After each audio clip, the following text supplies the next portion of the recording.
The strongest fire mage was tied to a tree, her own student. And the one who did it was just an 8-year-old freshman. Linny smiled bitterly and admitted defeat, asking to release the teacher quickly.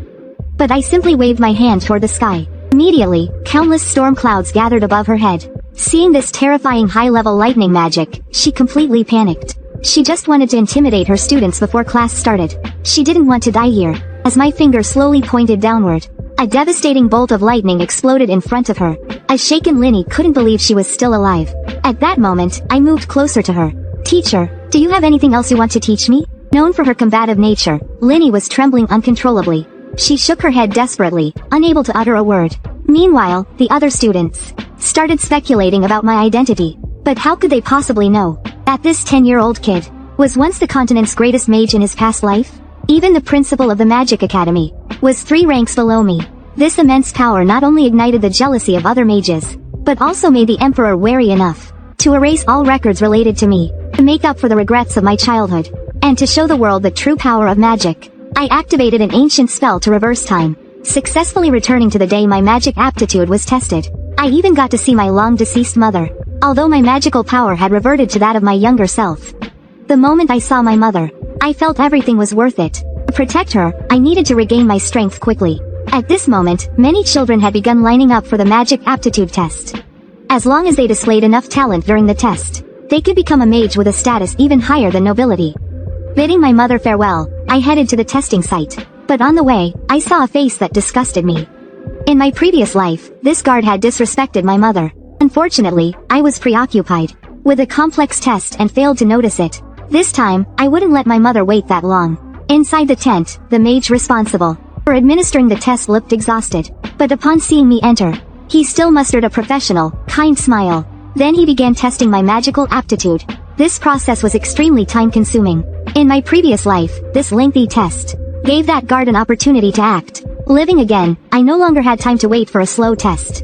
With a determined heart, I took a deep breath. Instantly, a flame ignited in my left hand. Before the examiner could react, a water sphere formed in my right hand the next second. Mastering 2 elements at the same time, does this even require testing? Hearing my explanation, everyone in the tent froze. After all, magic in this world had to be learned later in life. For a child who had never studied magic, to suddenly grasp 2 elemental magics, it was more unbelievable than a newborn.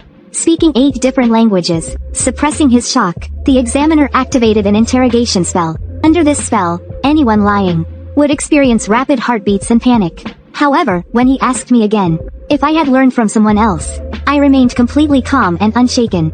Such a low-level interrogation spell was nothing but child's play to me. The examiner had no choice but to swiftly declare me passed. After gaining mage status, I immediately left the tent. Sure enough, the guard was about to harm my mother. Thankfully, now my family and I held noble status. The examiner and accompanying knights stopped the guard. Seeing this, the guard immediately knelt and begged me for mercy.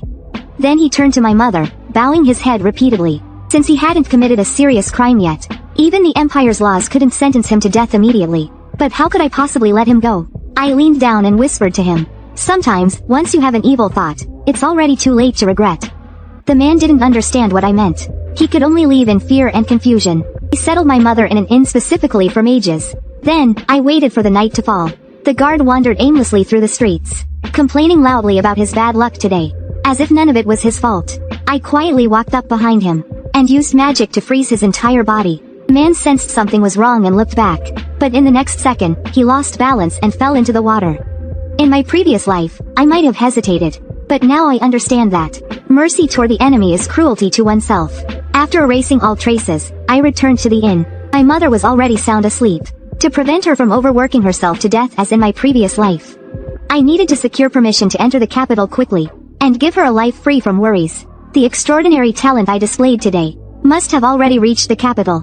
I believe it won't be long before the Magic Academy learns about me. In the distant capital, the Emperor received a secret report from the examiner. As expected, he immediately summoned the headmaster of the Magic Academy.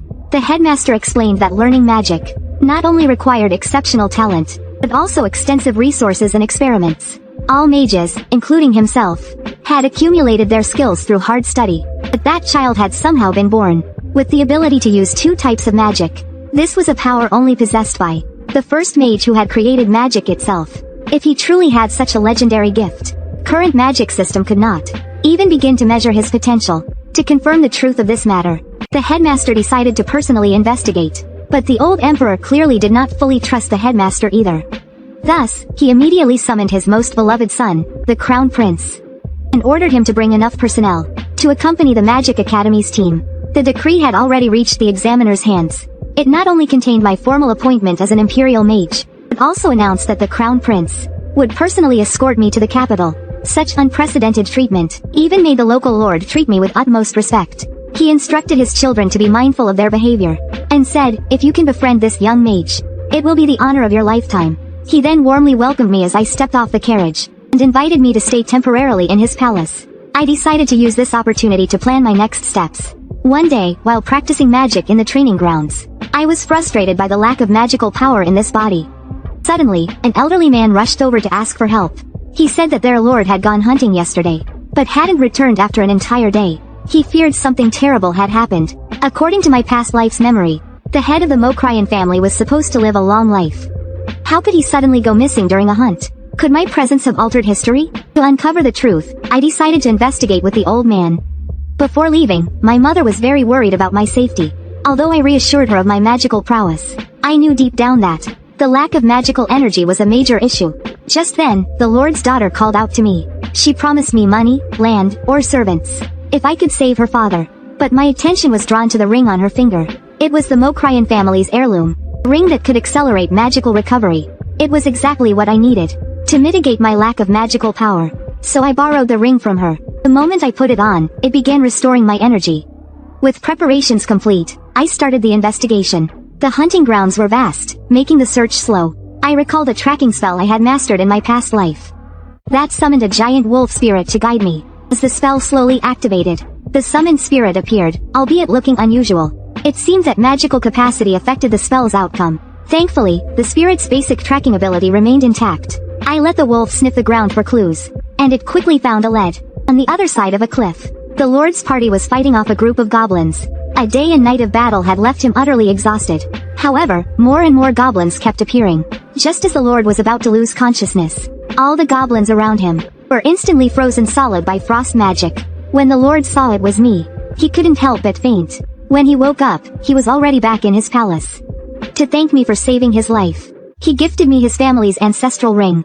He explained that it was merely an ornament for their family, but on my hand, it symbolized the Mokryan family's respect for me. I swear by the name of the family head, you will forever be our honored guest. Whenever you need us, the Mokryan family will stand by your side. This promise begins with me and will be passed down through generations. With the help of this ring, my magical power now stabilized at the level of a third-tier mage. Apart from titled Grand Mages, I barely had any opponents left. It was at this moment that the Crown Prince arrived in the territory. According to my past life's memory, it was the 5th prince, supported by the Magic Academy, who eventually ascended the throne. He was also the one who feared me. Although the Crown Prince was the Emperor's favorite, he ranked poorly in political scheming, and had almost no supporters. Now, I, the suddenly emerging genius mage, was his only potential ally. Accompanied by the Lord, I met with the Crown Prince. He was visibly shocked by my young age.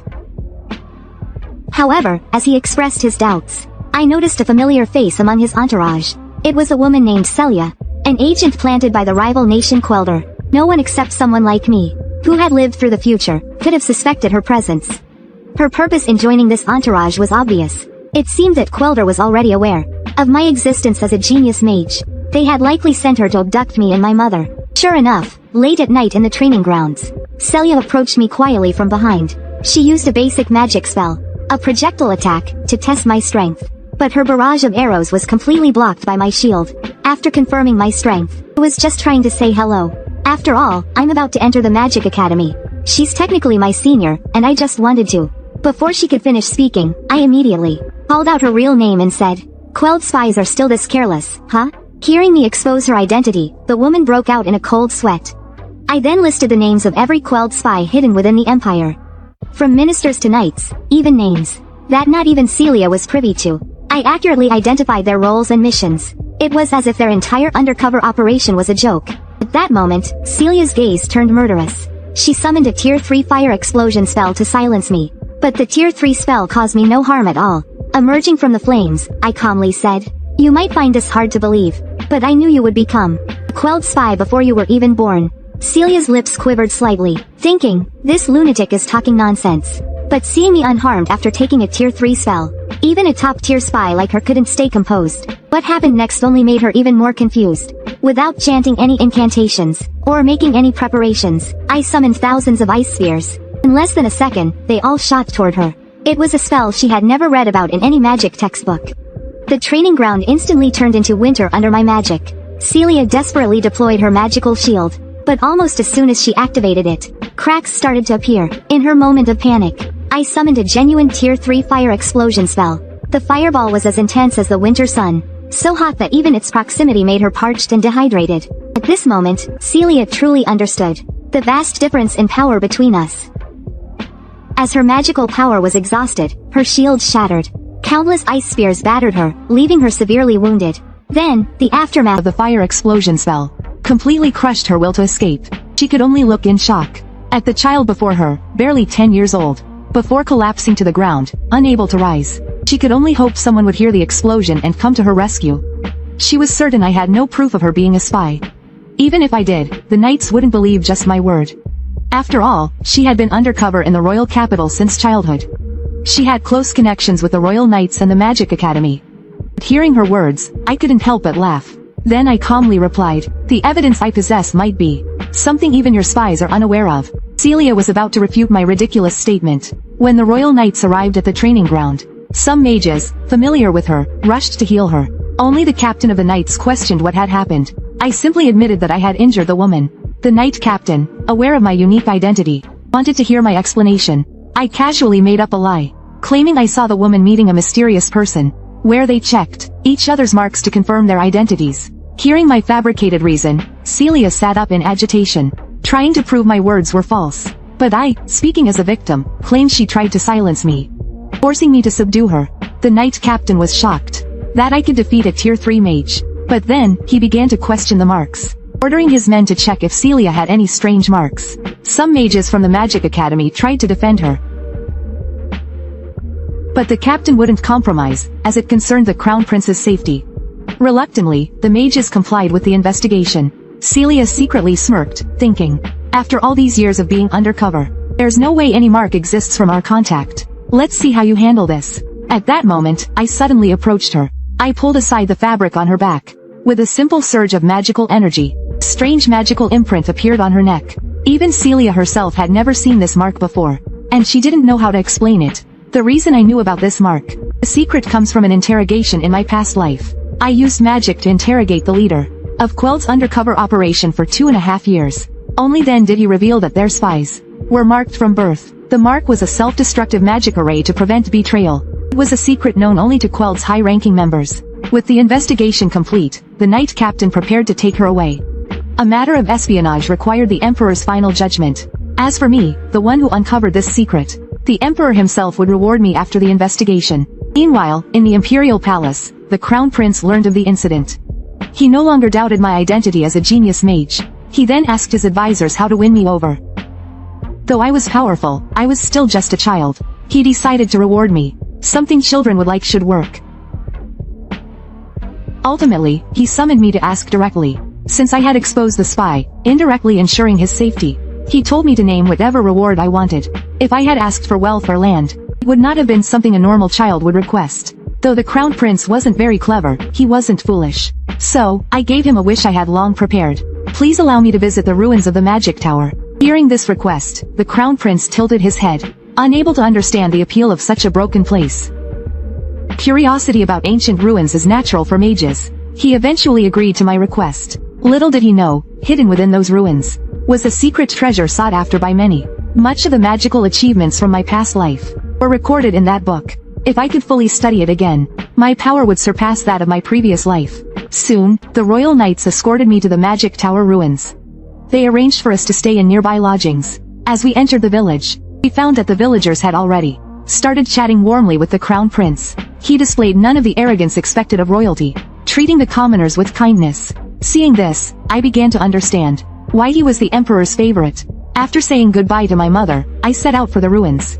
In the past, I had come here seeking the pinnacle of magic. It was a sacred site where mages of old had studied magic. Now, as I returned, the ruins remained unchanged. This place had once been a battlefield for ancient mages and dragonkin. Dragonkin and gargoyles had invaded the empire. At that time, the mages of the magic tower united to fight back. Ultimately, the heroic Prince Mitchell led them to victory. However, he did not ascend the throne. Instead, he left the magic tower and founded a new magic academy in the royal capital. Who would have thought that a legacy remained beneath these ruins? I found the secret passage from my past life. I advanced slowly through the dim underground halls. Finally, I reached a gargoyle. If not for my past visit, I wouldn't have believed that gargoyles, thought extinct for centuries, were still alive. The monster spread its wings and attacked me. I immediately countered with water magic. While it didn't cause much damage, it covered the creature with water elements. Then, I summoned ice spears to attack. This triggered a water and ice reaction, freezing it solid. Without its aerial advantage, it couldn't evade my magic. A lightning bolt struck its head directly. The final guardian was successfully defeated. I quickly approached the location of the book. This book, written in the language of dragons, was older than the history of magic itself. Even the time reversal magic I had used was recorded in it. But as I opened the book again, its contents sent a chill down my spine. The page on time reversal magic was now blank. It seemed this reincarnation was my last chance. Returning to the convoy, we finally reached the royal capital safely. Even walking through the streets, the city's prosperity was palpable. But the knights remained on high alert, as Celia, the captured spy, was still in the carriage.